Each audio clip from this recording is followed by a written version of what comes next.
Yes, good morning everyone. This is Shalja Reddy, working as assistant professor in St. Peter's Engineering College uh, in English department. Today, I'm going to explain you about describing. How do you describe things, objects, or events, etc. So let us look into this topic. How can you describe place, events, and objects? Okay, what is describing here? It's a portrait or depiction of something or giving a detailed account of something in words.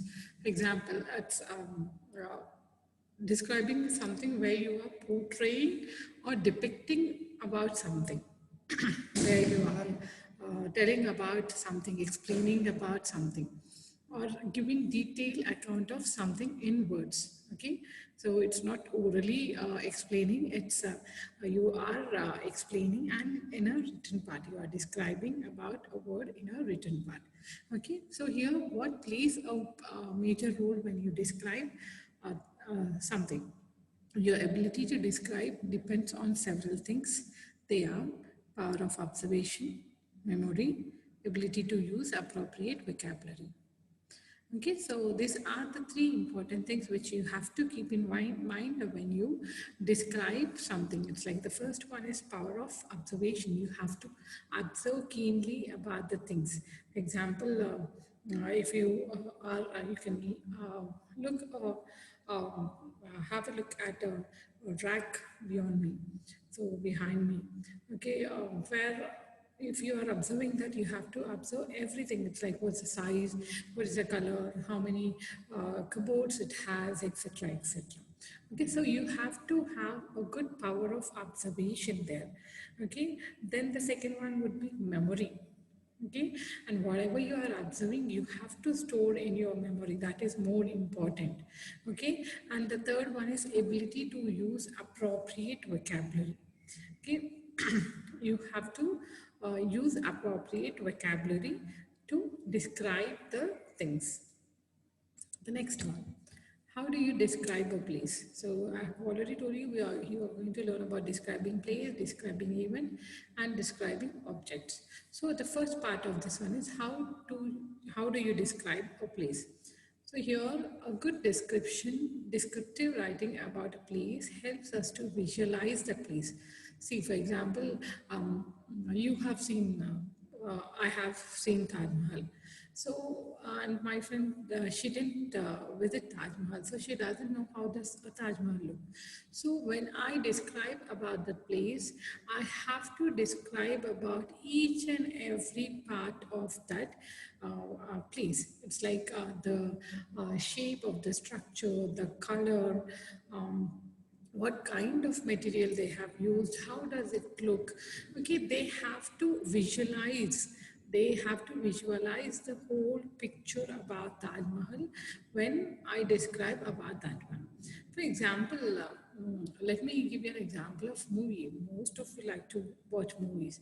After watching movie, you are very curious to tell the story to your friends. Yes or no? Yes? Okay, so immediately after watching, next day when you meet your friend, you tell the whole story, you narrate the whole story to them. Okay, here you won't miss anything like introduction of the hero, what does the heroine wears, how does she look, how does she does her makeup, what costume does she uses, etc., etc. So you won't miss anything. You tell them the story, they visualize the movie. Okay, even though they didn't see the movie, they visualize. Okay, this may be the character, this may be the costumes, etc., etc. Okay, so here a good description should be in such a way that a person who is listening or who is reading to your description should visualize that place.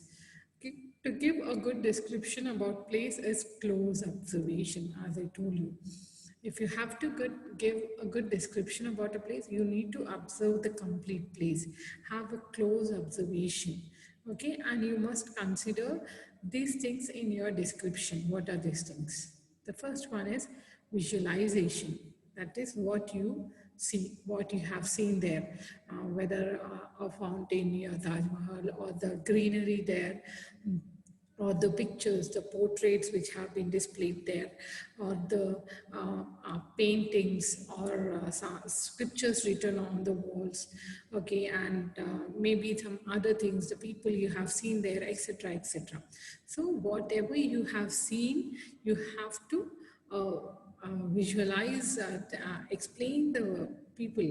They should visualize what you have seen there. Then the second one is auditory, that is what you hear. Okay, whatever you heard, maybe a guide will explain you about things. If you go to some archaeologist places where a guide will be provided to you, and he will explain each and everything about that place, the importance of that place, and who has ruled that state, etc., etc. What is the culture? What is the food? What kind of costumes they wear, etc. They will tell you about that place. So that is also very important. What you hear is very important. Then olfactory, that is what you smell. It's like, for example, you go to Mysore, the famous in Mysore is sandalwood. It's famous for sandalwood. Okay, so this is also an important point which you have to notice.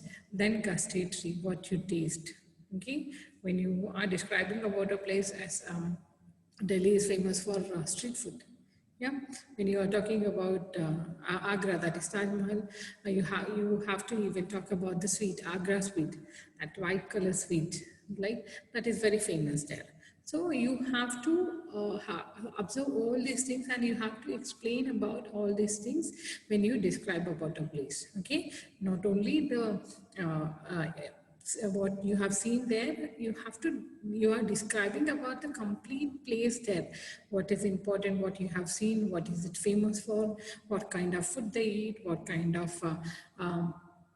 costumes they wear, what are the languages they talk, etc., etc. You have to have keen observation about all these things. And there is an example over here. Here is an example of a fair, okay, exhibition. Okay, so this is about how you can, this is an example for explaining about fair. So I have talked about the place you have seen, the food, the smell, etc., etc. When you read this paragraph, you will see all those points which have been included in this paragraph. Okay, let me read out this paragraph for you. The sound of the children riding on a Ferris wheel and screaming and with excitement is what caught our attention first. As we are about approaching the fairgrounds, we were just about buying our tickets and beginning to appreciate the riot of colors at the entrance with display boards, balloons, festoons, and banners. When a 10-foot man appeared at the gates to welcome us, well, with his tall clown hat, he appeared much taller. He bent down a little from his stilts to shake hands with us. So here in the first paragraph, there is an explanation about the place, what attracted you in that place, and who were the people and how did they dress up. Okay, it's all about those things. And the second paragraph, facing the entrance at about a couple of feet was the cotton candy whirling away and producing one of the most attractive eats at the fair. Remember what you eat, what taste. So here it talks about a candy, a sugar candy. The stall had a long line of kids and adults impatiently waiting in line for their turn to fill the cotton candy quickly melt in their mouth, leaving a sweetness to enjoy until the next March. So here, what what was the main point of that one is like it has described about the place, what were attraction of that fair, and what was the food, especially in exhibitions. Sugar candy is very famous. It like in Hyderabad, the exhibition grounds. Whenever we go to exhibition, we compulsory try to have the sugar candy. It tastes good. Yeah. So what are the key points in here? So in that fair, it's a description about a fair which included images of sights. That's about of colors, balloons, festoons, and banners. Then the sound, the sound of children riding on the Ferris wheel and screaming in excitement. Then taste, the taste of the sugar candy. Okay, so those are the important things which you have to keep in mind when you describe about a place. Then the second one is how to describe an event. Okay, here yeah, some events are very important and interesting and inspiring also, which people has to know. So you have to describe them to others. Okay, how you narrate is very important here. Okay, the narrator may be a direct part of that experience and talk about it, or also and also communicate moral, culture, and political perspective. See, when you are talking about an event, you may be a direct part of that event. Okay, the narrator, whoever is narrating the event, may be a direct part of that event, and he is narrating the whole story there. Okay, so it's like he may talk about the political perspective or cultural perspective or communication perspective, etc., about an event. Okay, so when you are describing about an event, you have to narrate them as a story. When you narrate a movie story, as you narrate a movie story. Okay, so what are the key points you have to keep in mind when you describe an event? It's like what, first one is what, all why, all W's. You have to have W's question there. So the first one is what. So clearly state what event you are talking about. For example, you are talking about an annual day which has happened in your college. Okay, so here state clearly that what is the event you are talking about, whether it may be traditional day, whether it may be fest, or whether it may be annual day, whether it may be your freshers party or your farewell party, etc.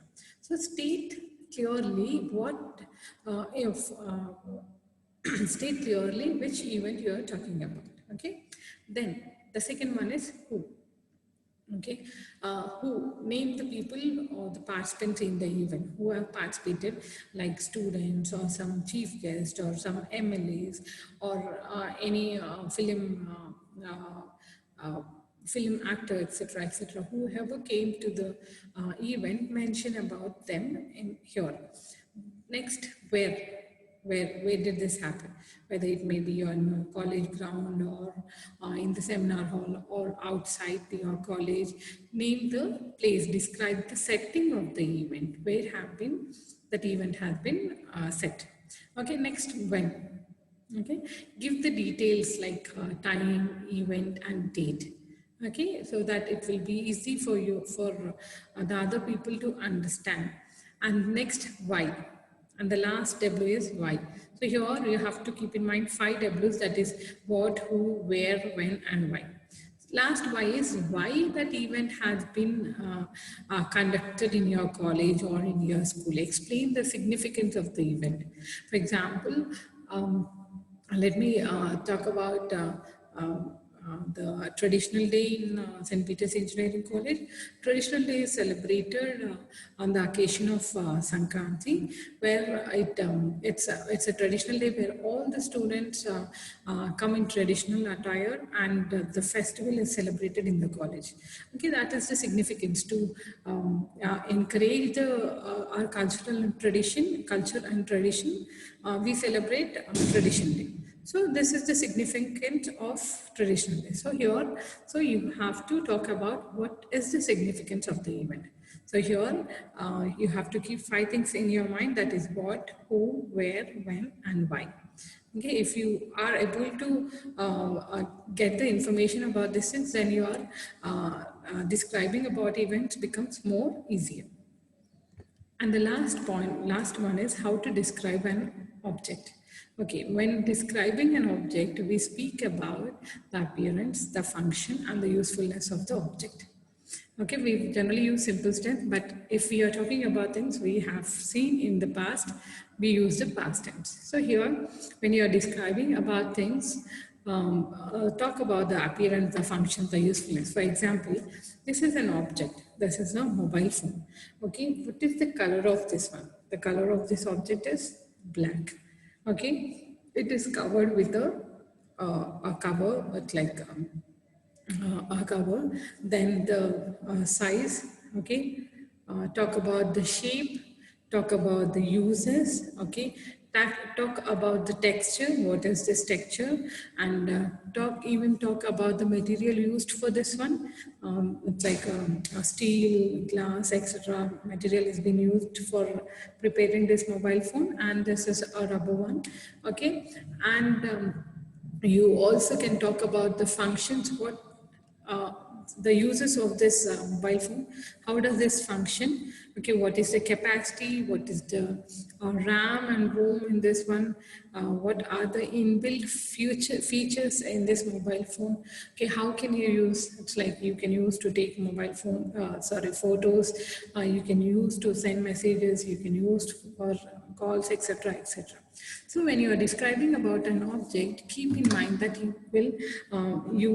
include all these points like what is the appearance, what is the texture, what are the uses, what are the functions, what is the shape, what is the color, etc., etc.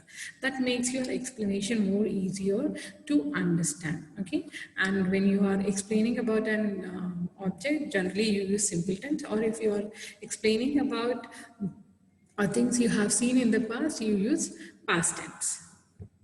Okay, things to be considered to describe an object. As I told you, mostly we focus on shape, material, and texture. Is the material glass, wood, stone, etc. So for this one is glass and a metal one, and a rubber cover made of rubber. So the texture is rough, smooth, or grainy. The texture is smooth. Is the surface glossy, opaque, or transparent? The surface is glassy.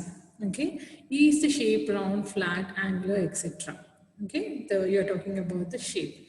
Then what is the color of the object? The color of the object is black. So as I have told you about this one, so when you are describing about an object, keep in mind that you include all these things. Thank you.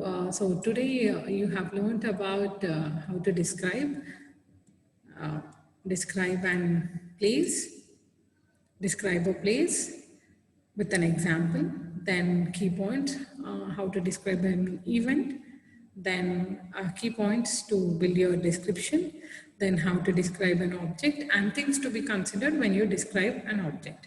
Okay, this is about describing. Thank you.